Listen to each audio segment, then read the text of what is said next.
당장은 중국의 사대하고 한자를 공식 문자로 떠받들고 있어서 어렵겠지만 훗날 똑똑한 후손들이 훈민 정음의 진가를 알아채고 세상에 널리 알리면 조선은 새롭게 비상할 것이다.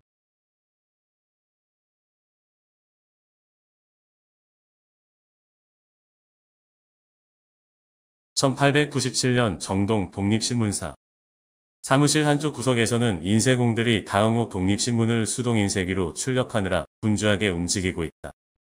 헬로, 양손에 잉크를 잔뜩 묻힌 채 독립신문 국문판 교열을 보던 상호는 방금 사무실에 들어선 파란 눈의 외국인에게 환한 미소로 인사를 건넸다. 하이, 양복 차림의 외국인은 헐버트였다. 현재 한성사범학교 교장으로 일하면서 서재필의 요청으로 독립신문 영문판 더 인디펜던트 편집을 맡고 있다.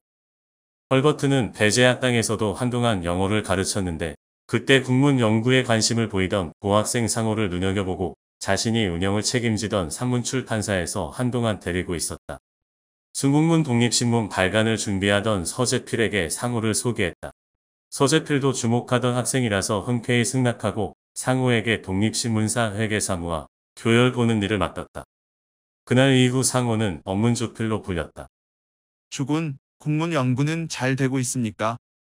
헐버트가 가방에서 영문 원고를 꺼내들며 유창한 조선말로 물었다.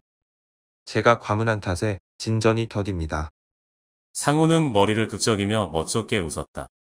연산군의 업문 탄압 이후로 나라에서 우리 글을 돌보지 않아 오늘에 이르러 문자체계부터 바로 잡으려고 하니 마음만 앞설 뿐이지 허둥대고만 있습니다. 더욱이 사람마다 제각각인 표기법에 혼란한 문법을 모르기 때문인데 사전은 말할 것도 없고 변변한 문법책 한 권 없으니 답답할 노릇입니다. 이런 현실이 한편으로는 부끄럽기도 하고 다른 한편으로는 분하기도 합니다. 헐버트가 껄껄 웃으며 다정하게 말을 건넸다. 주군이 국문을 소중하게 여기고 국민교육을 위해 서둘러 어문을 정비하고자 하는 마음은 충분히 이해합니다. 하지만 만사는 순서가 있습니다. 아무리 중요하고 시급한 일이더라도 서두르지 말고 선후를 따져가며 차근차근 처리해야 합니다. 그래야 시행착오를 줄일 수 있고 원하는 바를 이룰 수 있습니다. 상호는 수긍한다는 표시로 고개를 끄덕였다. 이 말은 꼭 하고 싶습니다. 내가 조선에 와서 두 가지 점 때문에 깜짝 놀랐습니다. 첫째는 너무 가난하고 너무 미개해서 당장이라도 망할 것만 같은 작은 나라가 세상에서 가장 단순하고 가장 우수한 문자를 가지고 있다는 점이었습니다. 업무는 소리와 문자가 일치하기 때문에 영어와 달리 발음 기호가 따로 필요 없고 자음과 모음의 조합이 간편하여 읽기는 물론이고 쓰기가 세계의 어느 언어도 따라올 수 없을 만큼 쉽습니다. 실제로 헐버트는 조선 글을 배운 지 나흘 만에 읽을 수 있었고 3년 뒤에는 업문으로 사회지리 교과서 3인필지를 저술할 정도로 능통했다.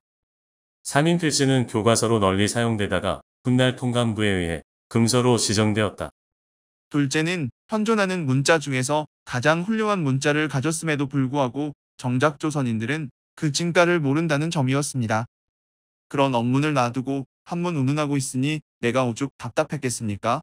그래서 말입니다. 재능이 있는 누군가가 나서서 업문을 제대로 정비하면 세상 어느 문자보다도 뛰어난 문자로 자리매김할 것입니다. 나는 주군이 그 일을 해줬으면 좋겠습니다. 아끼는 제자를 바라보는 헐버트의 눈이 기대감으로 충만했다. 선생님 말씀 명심하겠습니다. 상호의 얼굴이 진지해졌다. 지난달 독립신문에 주군이 기고한 국문론은 내용이 무척 인상적이었습니다. 특히 말의 경계를 밝혀 적는다는 발상이 신선했습니다. 이두문도 한자의 뜻을 빌리는 실사 부분과 한자의 음을 빌리는 허사 부분을 나누어야 내용 파악이 되는데 그렇게 나누는 것과 맥을 같이 하는 거겠죠. 참신한 생각입니다. 주군의 열정과 노력에 늘 감탄하고 있습니다. 헐버트의 칭찬에 상호가 손사래를 친다. 아닙니다. 과찬의 말씀입니다.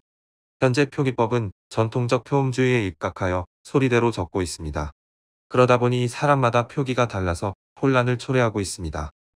독립신문의 예로 든 이것이도 이것이와 이것이로 표기가 제각각입니다만 이것과 이처럼 마디와 토를 구별하여 표기하면 통일성이 있어서 알아보기가 훨씬 쉽습니다.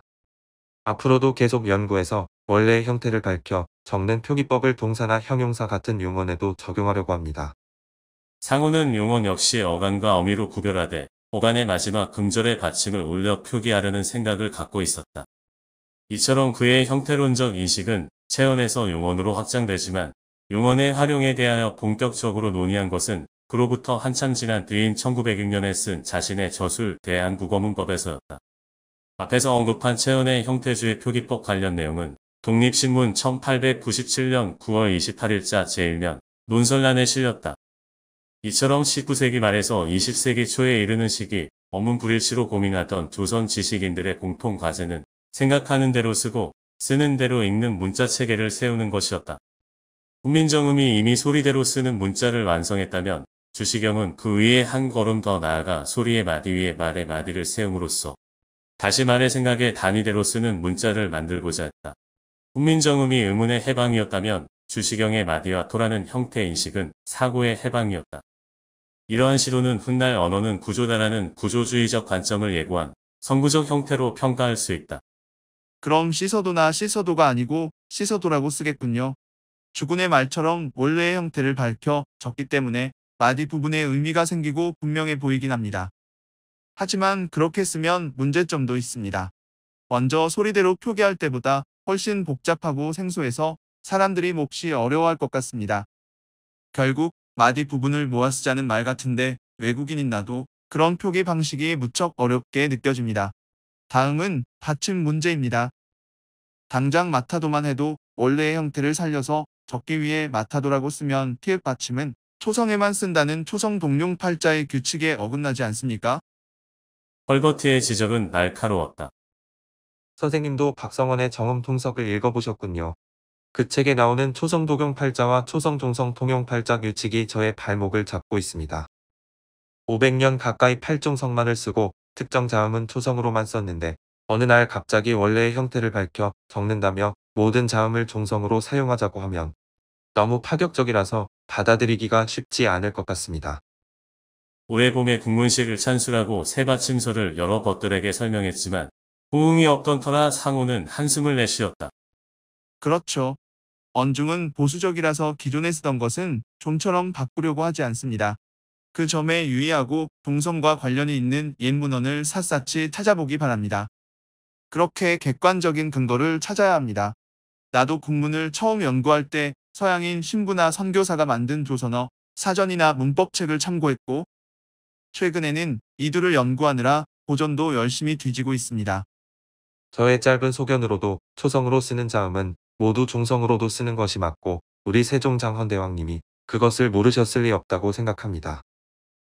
그런 맥락에서 저는 우리말 종성의 지읒, 치읒, 디읒, 피읒을 사용한 기록이 분명히 있다고 믿고 있습니다. 그 용례를 찾기 위해 언해란 언해는 샅샅이 뒤지고 있습니다. 혹시 선생님도 들어보셨는지 모르겠습니다만 사가에는 훈민정음 해례본이라고 하는 책이 전해져 내려오고 있고 그 책의 원문의 창제에 관한 내용이 상세하게 기록되어 있다고 합니다. 그 책도 힘써 찾고 있습니다. 수년 뒤 헐버트가 훈민정음 해례본의 존재에 대해 언급한 것을 보면 당시 조선 지식인들은 이 책의 존재를 이미 인식하고 있었다는 것을 알 수 있다. 헐버트는 더 코리아 리뷰 1902년 5월에 기고한 리무삿 온 더 코리안 알파벳에서 한글이 부분적으로 티베트 문자에서 왔음이 거의 확실해 보이지만 누군가 훈민정음 창제 당시 만들어진 책 훈민정음 해례본을 운 좋게 발굴하지 않는 이상 그러한 견해가 절대적으로 확실하다고는 말할 수 없을 것이라고 했다. 참고로 주시경은 1907년 겨울 지성령의 배려로 용기어 청가를 처음으로 보고 종성의 지읒, 치읒, 티읒, 피읒 같은 받침을 사용했다는 것을 확인했다. 1905년 여름에는 지서경이 동국문헌비고 앞부편에 실린 훈민정음 해례본의 예의를 주시경에게 보여줘 그제서야 훈민정음이 28자 체계인 것을 알게 되었다. 오카쿠라 요시사부로나 모리스 쿠랑은 이미 1890년대 초반에 동국문헌 비고를 봤다. 지난 여름 영문판 교열을 보조하고 잠무도 보던 규식이 미국으로 유학을 간 뒤 상호가 헐버트 일을 틈틈이 거들게 되면서 두 사람은 더욱 가까워졌다. 상호는 스승이자 국문을 같이 연구하는 동료이기도 한 헐버트와 대화를 나누는 시간이 무척 즐거웠다. 그와의 만남을 계속 가질수록 우리말과 글을 정비하겠다는 사명감은 더욱 단단해졌다. 당시 헐버트는 영문 월간지 더 코리안 리포지터리 1892년 1월호와 3월호 1896년 6월호에 동명의 더 코리안 알파벳을 기고했고 지금은 이들을 준비 중에 있었다. 전역상을 물린 뒤 상호는 서한 위에 놓여있던 국어문법 초고를 펼쳤다. 영어문법을 참고해 국문법 기본서를 쓰고 있는 중이었다. 이처럼 상호가 국문 연구에 관심을 갖게 된 것은 서당에서 한문 경전을 배우면서였다. 천자문을 익히고 초급 교재인 동몽선수, 명심보감, 수학을 배울 때는 스승이 한자음으로 읽어주면 곧잘 따라 읽으며 암송도 했다.